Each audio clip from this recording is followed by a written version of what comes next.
Hello everyone, very good afternoon to all of you. आज के video में 22 अप्रैल 2023 के करंट अफेयर डिस्कस करेंगे। हर एक न्यूज़ इंपॉर्टेंट है, इसलिए ध्यान से वीडियो को देखिएगा। पीडीएफ आप लोग एग्जाम इंजन एप्लीकेशन से डाउनलोड कर सकते हो। जो डेली का पीडीएफ होता है वहां पर स्टैटिक जीके का भी बहुत सारा डेटा मैं आपको देता हूं, इसलिए बहुत ध्यान से डेली का पीडीएफ डाउनलोड करके उसे पढ़ लिया करिए। आज के वीडियो में सबसे पहले आप सभी को अक्षय तृतीया की बहुत बहुत शुभकामनाएं। अक्षय रहे सुख आपका, अक्षय रहे धन आपका, अक्षय रहे प्रेम आपका, अक्षय रहे स्वास्थ्य आपका। माँ लक्ष्मी हम सब पर अपनी कृपा बनाए रखें, यही कामना है। और आप सभी को ईद उल फितर की भी बहुत बहुत मुबारकबाद। अब शुरू करते हैं आज का वीडियो, लेकिन पहले बात करेंगे कल के क्वेश्चन की। कल मेरा आपसे क्वेश्चन ये था कि एक बहुत ही फेमस किताब है जिसका नाम है द बेंच। ये किताब किसके द्वारा लिखी गई है? तो ये किताब दरअसल लिखी गई है मेघन मार्कले के द्वारा। किसके द्वारा? मेघन मार्कले। और ये क्वेश्चन आपसे पिछली बार आईबीपीएस एग्जाम में पूछा जा चुका है। अब आज के करंट अफेयर शुरू करते हैं। अभी हाल ही में ये पहला कौन सा राज्य भारत का बन गया है जिसने वाटर बजट लॉन्च किया है? मतलब अभी तक पानी के मैनेजमेंट के लिए कोई भी ऐसी राज्य सरकार नहीं थी जिसने अलग से अपना बजट पास किया हो। तो ये है केरल सरकार। केरल केरल में इस टाइम पे पिनाराई विजयन है मुख्यमंत्री। केरल सरकार ने ये अचानक नहीं किया है। केरल में पहली बार इस प्लान को लेकर बात हुई थी साल 2019 के बजट में, लेकिन अब जाकर इसे 2023 में वाटर बजट पॉलिसी अलग से लॉन्च किया है। और इसी के तहत केरल भारत का पहला ऐसा राज्य बन चुका है। इसको पूरे केरल के अंदर 94 ग्राम पंचायत में लागू किया जाएगा और 15 ब्लॉक्स के अंदर। केरल में गर्मी के दिनों में बहुत सारे ऐसे रिमोट एरियाज हो जाते हैं जहां पर पानी की बहुत ज्यादा कमी हो जाती है। साथ में इतना ही नहीं, सिंचाई के लिए भी बहुत सारे ऐसे क्षेत्र हैं जहां पर पानी की कमी हो जाती है। और जब सिंचाई के लिए पानी नहीं मिलेगा किसानों को, तो फसल भी नहीं हो पाएगी, और फसल नहीं बेहतर होगी तो जाहिर सी बात है, आप देख रहे हो, इसका स्वास्थ्य से लेकर अर्थव्यवस्था तक पूरे पर प्रभाव पड़ गया। तो इस वजह से वाटर बजट अलग से लॉन्च कर रही है केरल सरकार। और इसका फायदा केरल के अंदर 7,290 किलोमीटर के सिंचाई का जितना भी हिस्सा है उस पर पड़ेगा। मतलब आप ये समझ लो कि ये जो बजट केरल सरकार बना रही है वाटर को लेकर, इसका सीधा सीधा फायदा केरल के अंदर 7,290 किलोमीटर एरिया को मिलेगा। अगला क्वेश्चन है, ये कौन सा राज्य या फिर यूटी है जिसके एग्रीकल्चर प्रोडक्शन डिपार्टमेंट के द्वारा किसान संपर्क अभियान प्रोग्राम अभी हाल ही में लॉन्च किया गया है? तो इसको जम्मू कश्मीर में लॉन्च किया गया है। और जम्मू कश्मीर में लेफ्टिनेंट गवर्नर हैं मनोज सिन्हा, इनके द्वारा इसको लॉन्च किया गया है। अब सवाल ये उठता है कि किसान संपर्क अभियान प्रोग्राम है क्या? इसके अंतर्गत जम्मू कश्मीर की 3,565 पंचायत को कवर किया गया है। इन सभी पंचायतों के अंदर जितने भी किसान हैं, उन सभी को ये बताया जाएगा कि किस तरीके से वो अपनी कृषि को बेहतर तरीके से और आगे कंडक्ट कर सकते हैं। मतलब कहने का, किसानों को यहाँ पर इस तरीके से जागरूक किया जाएगा कि वो कम से कम पानी में बेहतर खेती कैसे कर पाए। साथ में वो कृषि में किस तरीके से इक्विपमेंट्स का यूज करें, किस तरीके की खाद का यूज करें, कैसे बीज का उपयोग करें। साथ में ऑर्गेनिक फार्मिंग की तरफ ध्यान दें, मतलब केमिकल बेस्ड फार्मिंग ना करें।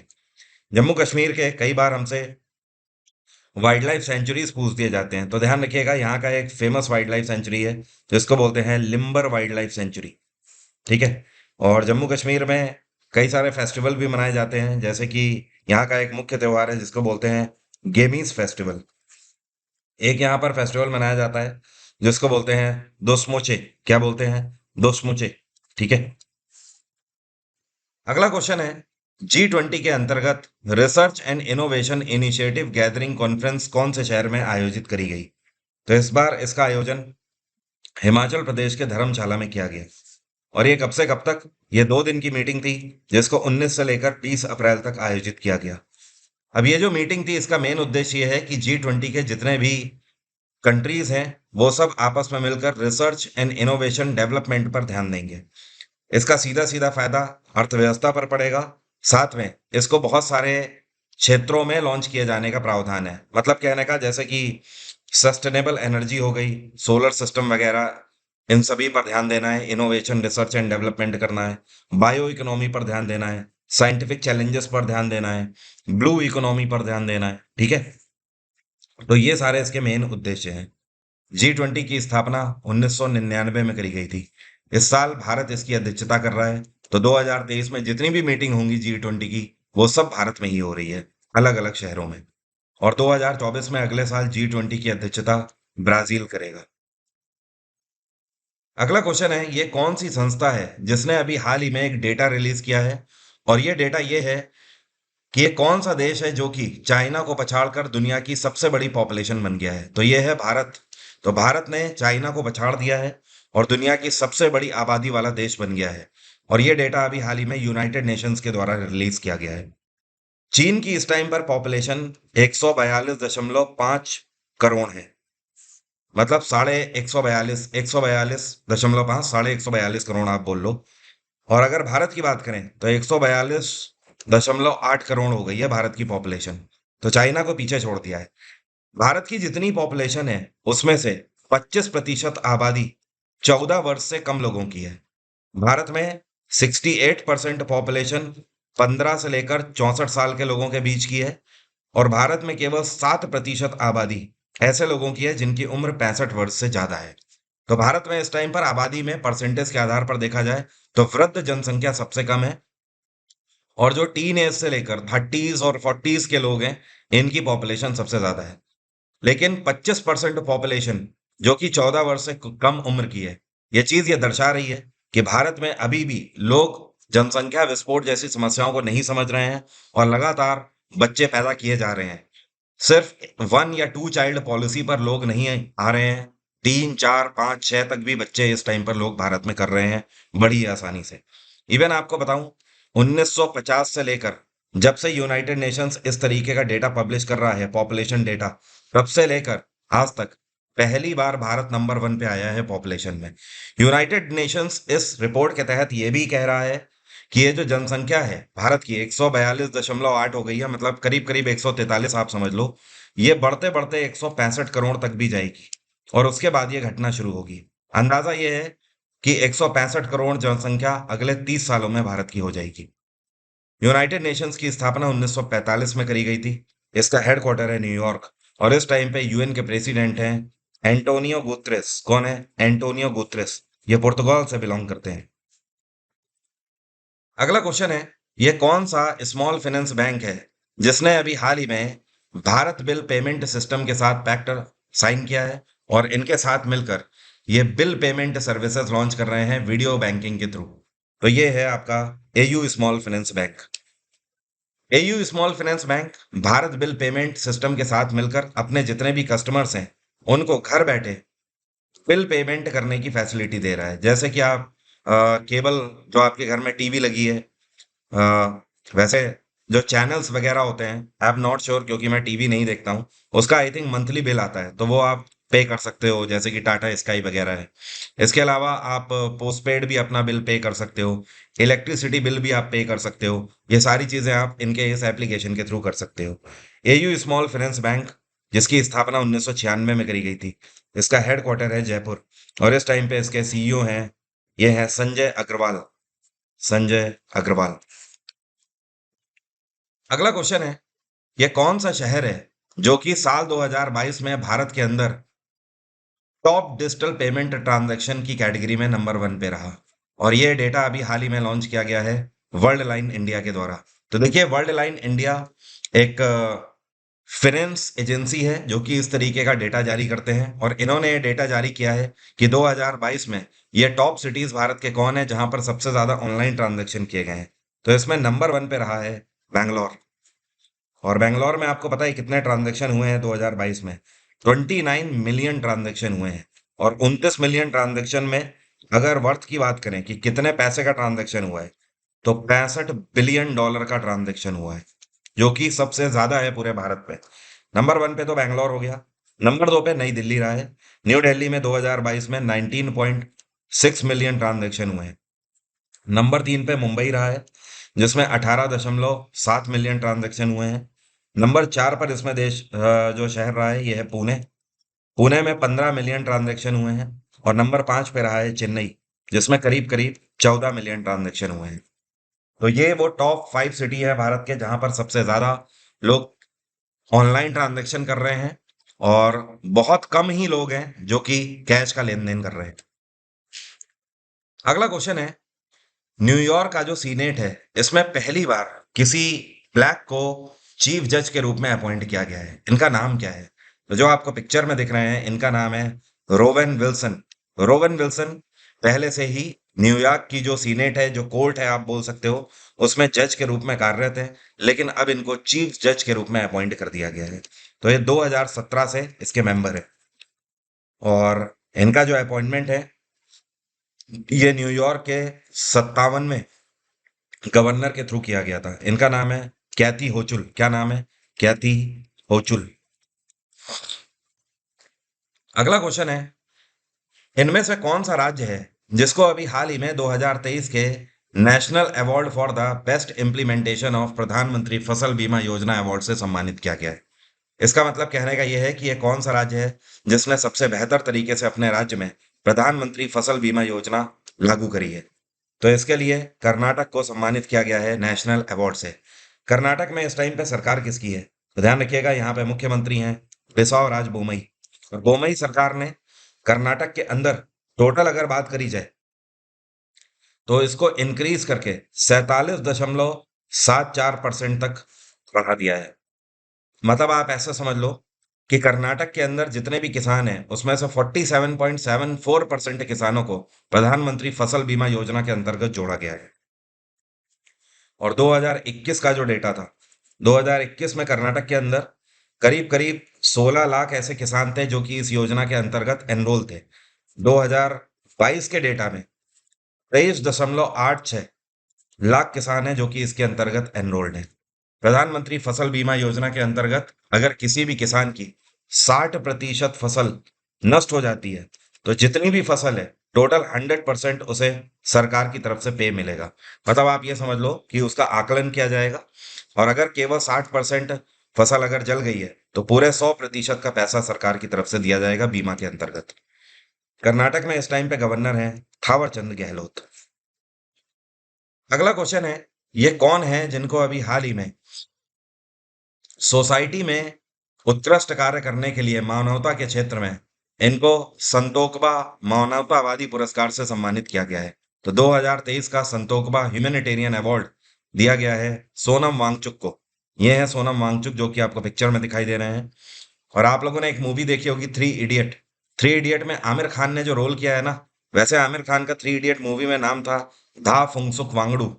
तो एक्चुअली धा फुंगसुक वांगडू जो कैरेक्टर है वो सोनम वांगचुक का ही कैरेक्टर है। ठीक है, ये वही है सोनम वांगचुक जिनके ऊपर वो पूरी मूवी बनी है।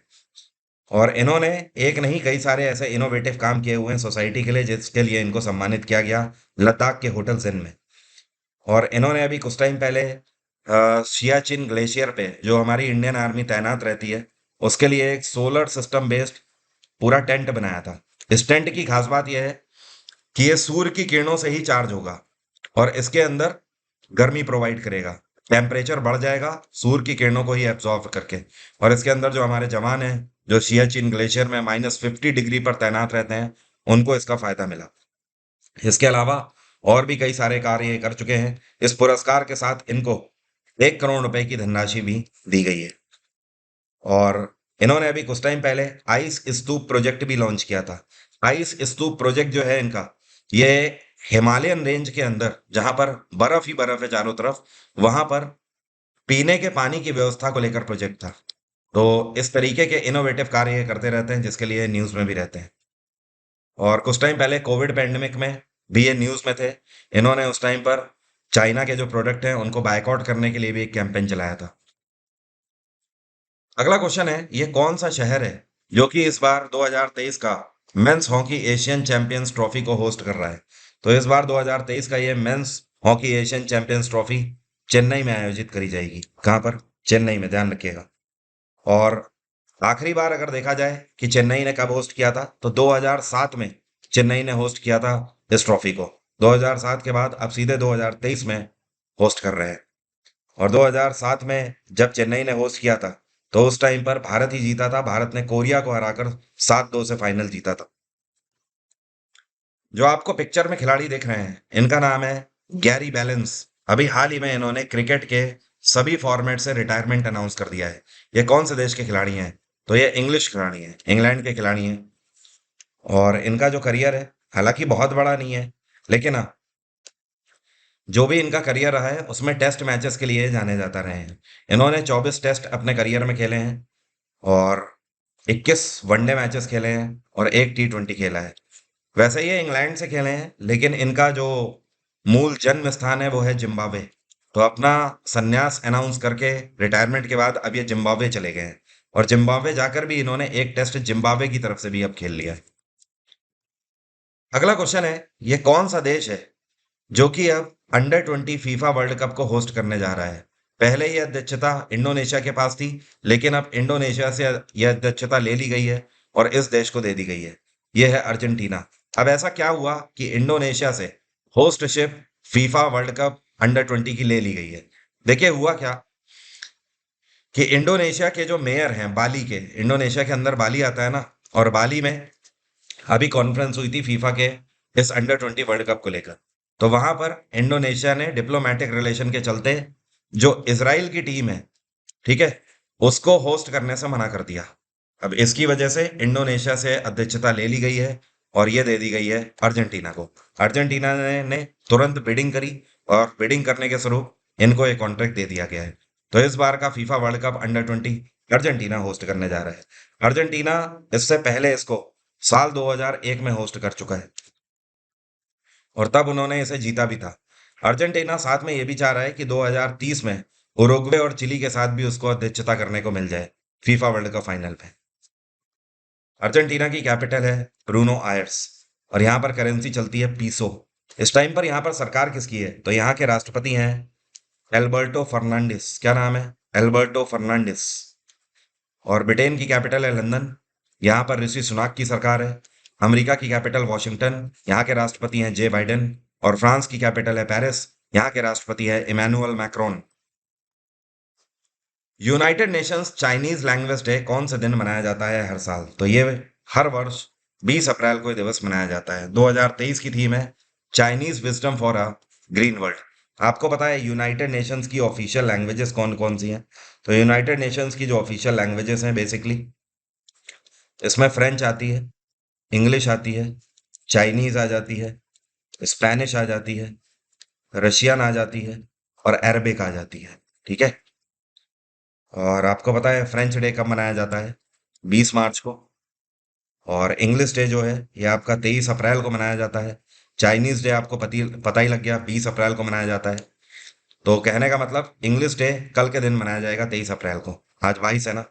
और स्पेनिश डे भी 23 अप्रैल को ही मनाया जाता है, ये भी कल ही मनाया जाएगा।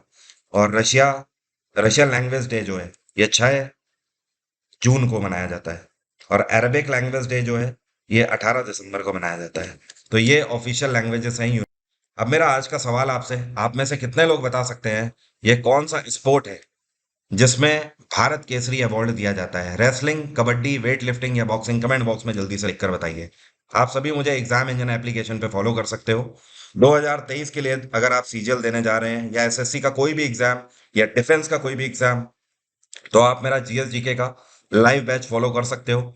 ये VOD plus live classes batch है। इस बैच की खास बात यह है कि इसमें आपका बिल्कुल भी टाइम खराब नहीं होगा। इस बैच को ज्वाइन करते ही history, polity, geography, science, economics की वीओडी मतलब रिकॉर्डेड थ्योरी क्लासेस आपको तुरंत मेरी मिल जाएंगी। इसके अलावा साइंस की लाइव क्लासेस इसमें स्टार्ट हो रही हैं। फिजिक्स, केमिस्ट्री, बायो ये सब आपको लाइव क्लासेस मिलेगा और मैं इसमें वन लाइनर की प्रैक्टिस करा रहा हूँ हर एक टॉपिक की। तो जो भी स्टूडेंट हैं वो इसका फायदा ले पा रहे हैं।